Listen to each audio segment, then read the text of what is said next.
Record होगा तो करते हुए थोड़ी चीजों का ध्यान रखेंगे, बाद में ऊपर अलग अलग जगह चला जाएगा। तो मैं कर्म से आपको थोड़ा बता दूं कि आज का विषय है कि भारत में जो शादियां होती हैं उन शादियों में क्या वो शादियां बगैर मिलावट के भोजन की हो सकती है? क्योंकि आमतौर पर मेरी आवाज सबको आ रही है? हाँ जी बिल्कुल आ रही है जी, बिल्कुल आ रही है। क्योंकि भारतीय सुनील जी को आवाज आ रही है क्या?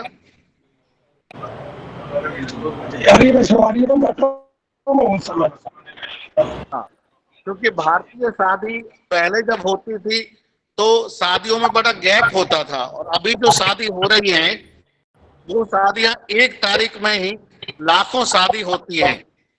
अभी एक जो 4 दिन पहले छपा है उसमें बताया कि 15 फरवरी से लेकर जुलाई तक तकरीबन 57 लाख शादियां होनी हैं। ये खबर अभी छपी थी, यानी 6 महीनों में 57 लाख शादी भारत में होंगी। और जो भारतीय खाद्य सामग्री है, जिसमें बहुत सारी खाद्य सामग्री ऐसी है जो उन दिनों में उपलब्ध नहीं है, पर वो शादियां बहुत ज्यादा उन दिनों में ही हो रही हैं जिन दिनों में दूध की उपलब्धता कम है।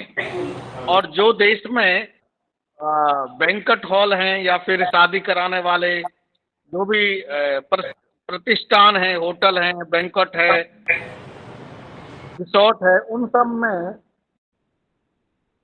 फूड है वो कहां से और कैसे खरीदा जाता है और उसका क्या मनुष्य पर नुकसान है, और मिलावटी खाद्य सामग्री का इस्तेमाल जब होता है तो उससे कितने नुकसान छोटे बच्चों को होते हैं, इस सब पर थोड़ा सा प्रकाश डालेंगे। डॉक्टर रितु जी से शुरू करते हैं बात।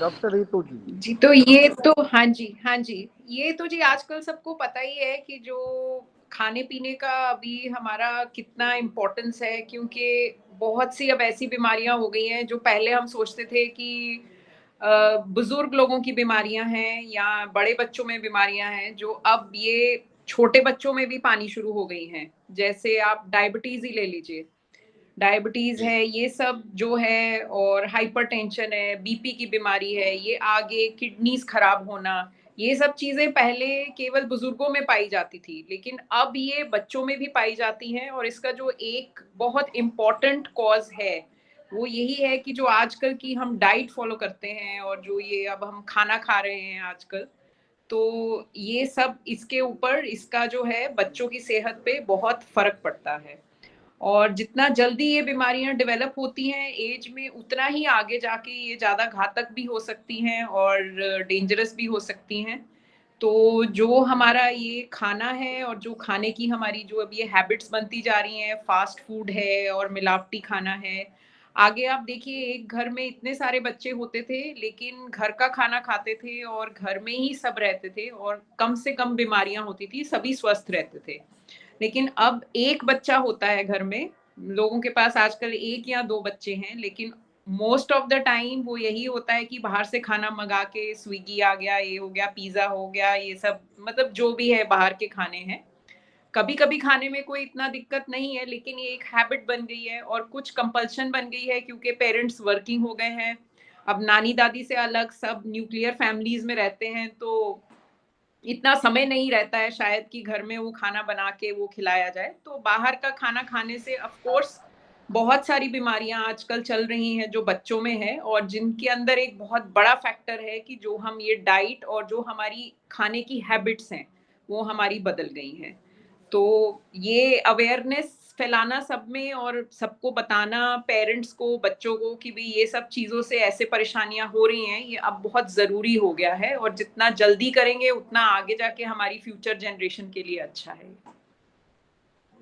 डॉक्टर साहब, जो मेट्रोपॉलिटन सिटी है, हाँ जी, जैसे गुड़गांव है, आप गुड़गांव में चिकित्सक हैं, तो जी, मेट्रोपॉलिटन सिटी जो है उनमें बच्चों में बीमारी का ग्राफ, मान लीजिए हमने जैसे 1000 बच्चे लिए तो 1000 बच्चों में से आपने देखा होगा कितने बच्चों में कम उम्र में शुगर आ रहा है, बहुत से डायबिटीज? बच्चे आ रहे हैं जी, एग्जैक्ट डेटा तो मैं नहीं दे पाऊंगी, लेकिन अब हमारे पास जी। ऐसे बच्चे आते हैं कि जो जिनका शुगर इतना हाई होता है कि वो जानलेवा हो जाता है। बेहोशी की हालत में बच्चे आते हैं जिसे हम डीकेए बोलते हैं। मतलब डॉक्टर उसमें साहब एक शुगर। सेकंड रोकूंगा। हाँ जी। डॉक्टर साहब एक सेकंड, हमारे संग हेमंत जी भी जुड़ गए हैं, दिल्ली से ही हैं और काफी धार्मिक प्रभाव रखते हैं यंग अवस्था में। हेमंत जी जुड़ गए हैं जी, अब आप कंटिन्यू करेंगे डॉक्टर जी, जी। कहने का मतलब यही है कि एग्जैक्टली तो मैं आपको नहीं बता पाऊंगी, लेकिन हाँ, मतलब हर महीने जो आगे हम साल में जितने केसेस देखते थे, अब उतने केसेस हमारे एक महीने में आते हैं।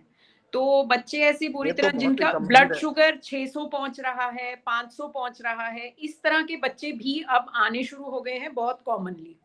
और इसमें जो है आपका डाइट एक बहुत बड़ा फैक्टर है, क्योंकि अगर डाइट अनियमित रहती है और हम नहीं उस पे ध्यान देते तो धीरे-धीरे वो, नहीं तो आगे जैसे छोटे बच्चे थे उनमें ये शुगर वगैरह की तकलीफें हम शायद नहीं सुनते थे, लेकिन अब ये काफ़ी कॉमन हो रहा है।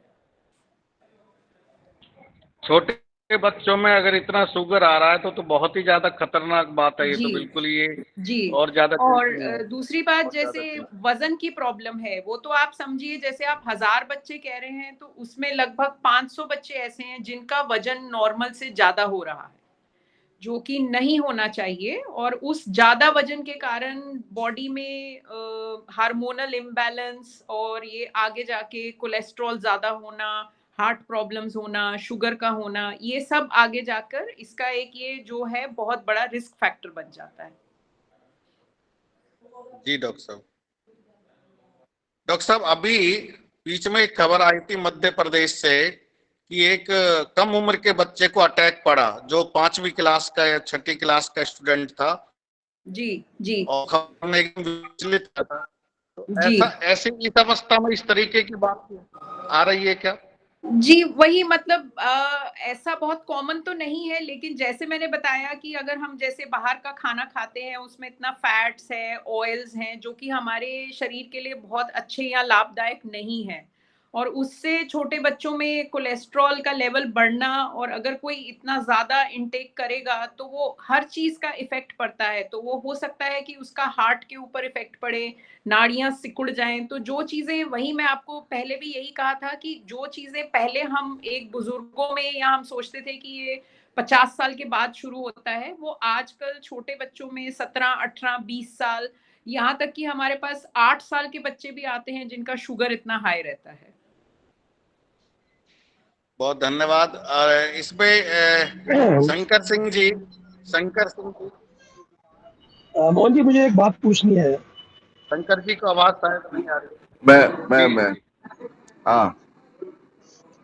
शंकर सिंह जी, जो राजस्थान का इलाका है जहाँ से आप बतौर विधायक चुने गए, उन इलाकों में जो दूर दराज के इलाके हैं उनमें भी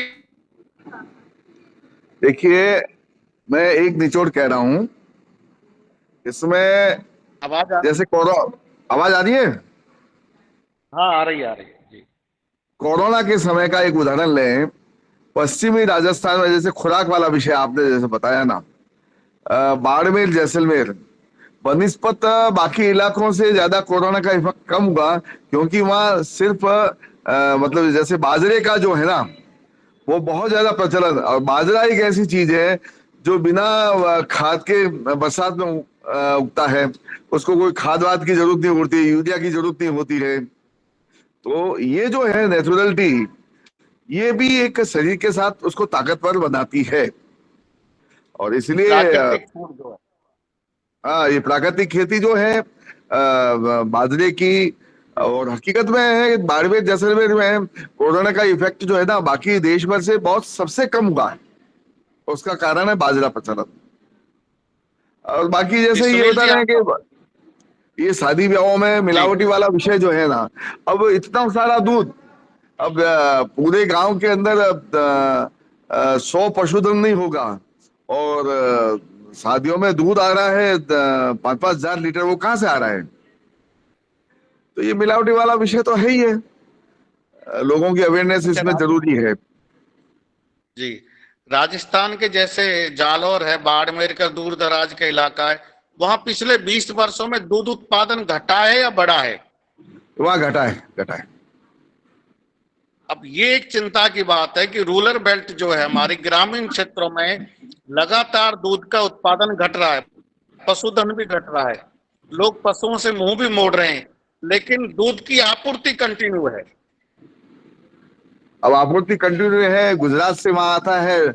अब गुजरात से दूध आ रहा है, वो कैसा आ रहा है, क्या आ रहा है, इसका कोई वो नहीं है ना। हालांकि गुजरात डेयरी, बनास डेयरी वगैरह सप्लाई कर रही है इस मामले में। पश्चिमी राजस्थान में गुजरात डेयरी सप्लाई देती है अमूल वगैरह जो दूध आता है। जी जी, सुनील जी कुछ कह रहे हैं। भाई साहब, मैं ये पूछना चाह रहा हूँ कि आज यहाँ पर केवल जो चर्चा केवल मोहन जी, मोहन जी, मैं आधे घंटे की मेरी जो प्रदेश की वीसी है उसमें जुड़ जाऊं थोड़ा सा। हाँ, जुड़ जाइए। धन्यवाद। वापसी आप आ जाइए। जी हाँ जी, मैं ये पूछना चाह रहा हूँ कि आज ये जो मीटिंग हो रही है केवल दूध पे मिलावट की हो रही है या किसी भी प्रकार की जो मिलावट पर हम चर्चा करने वाले हैं? आज का विषय है कि शादियों को बगैर मिलावट के कैसे किया जाए, समस्त तरीके की मिलावट। ये ठीक है, ठीक है। शादी विवाह जो भारतीय शादी हो रही हैं उनको मिलावट से कैसा रोका जाए। हमारे साथ नहीं, लेकिन इसके लिए उपाय भी बताएंगे या केवल शास्त्री जी जुड़ गए हैं?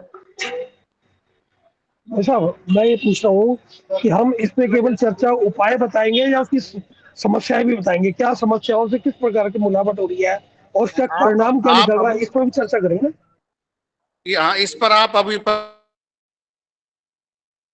रोको। मैं दिनेश शास्त्री जी जुड़ गए हैं जो हरियाणा संस्कृत अकादमी के चेयरमैन है और रिटायर्ड एजुकेशन डिपार्टमेंट के डायरेक्टर हैं। जी